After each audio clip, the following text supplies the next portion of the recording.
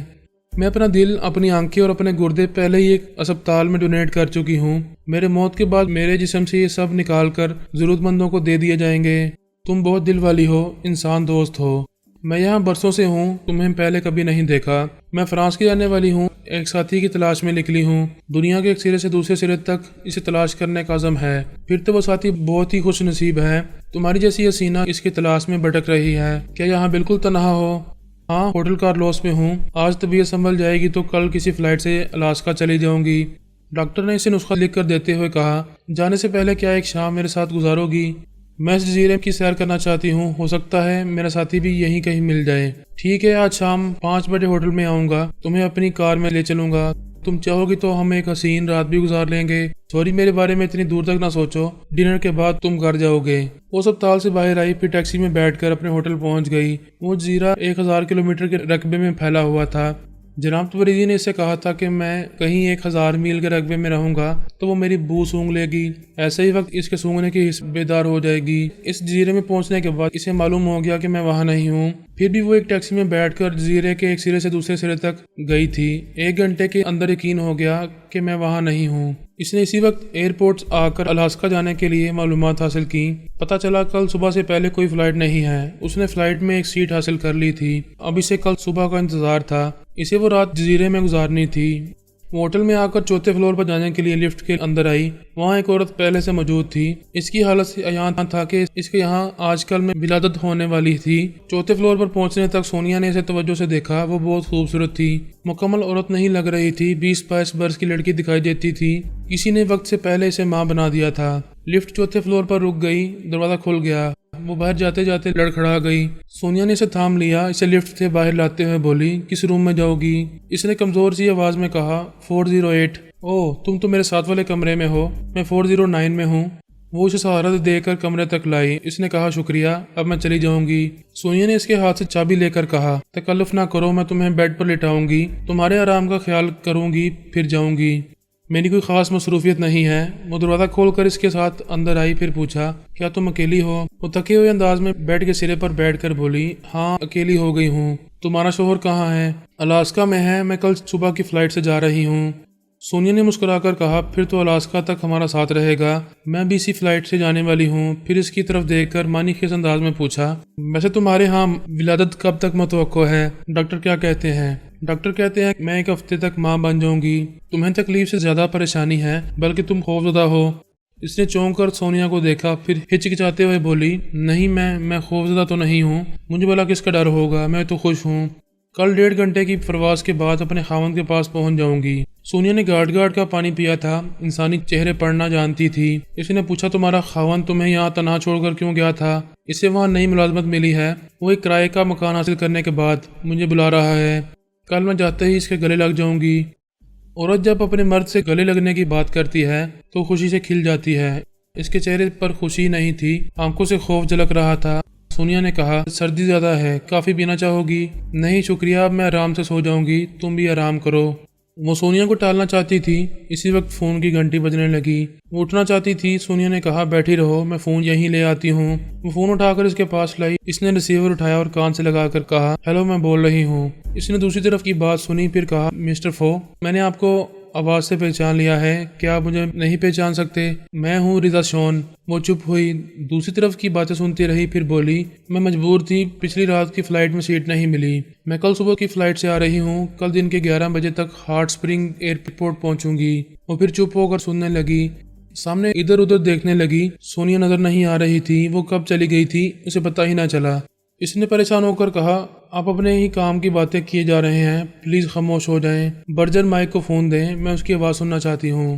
وہ ایک ذرا چپ ہو کر بولی، میں صرف ایک ہی بات جانتی ہوں، اگر برجر سے میری بات نہیں کرائی جائے گی تو پھر میں ڈلیوری کے لیے وہاں نہیں آؤں گی۔ اس سے کچھ کہا گیا، وہ غصے سے بولی، مجھے دھمکی نہ دو، برجر زندہ سلامت نہ رہا تو میں یہاں اپنی جان دے دوں گی، وہاں نہیں آؤں گی۔ تھوڑی دیر تک خاموشی رہی، پھر وہ خوش ہو کر بولی، برجر مائی ڈارلنگ، تم خیریت سے ہو؟ وہ اس سے باتیں کر کے خوش ہو رہی تھی اور کہہ رہی تھی، تم فکر نہ کرو، جب میں ان کا مطالبہ پورا کر دوں گی تو وہ تمہیں رہا کر دیں گے۔ وہ برجر کی باتیں سن کر بولی، مجھے بھی مسٹر فو پر بھروسہ نہیں ہے، میں پہلے اس سے اپنی شرائط منواؤں گی، اسے فون دو۔ وہ چند سیکنڈ کے بعد بولی، مسٹر فو آپ برجر کو کل ایئرپورٹ ساتھ لائیں گے، وہاں اس کی رہائی کے بغیر میں ڈلیوری نہیں دوں گی۔ وہ مسٹر فو کی باتیں سننے کے بعد بولی، دھوکہ میں نہیں آپ دے سکتے ہیں، لہذا کسی شک و شبہ کے بغیر لین دین ہونا چاہیے۔ وہاں ایئرپورٹ کے باہر برجر آپ کی گاڑی میں بیٹھا رہے گا، میں اسی گاڑی کے اندر آپ کا مال آپ کو دے دوں گی۔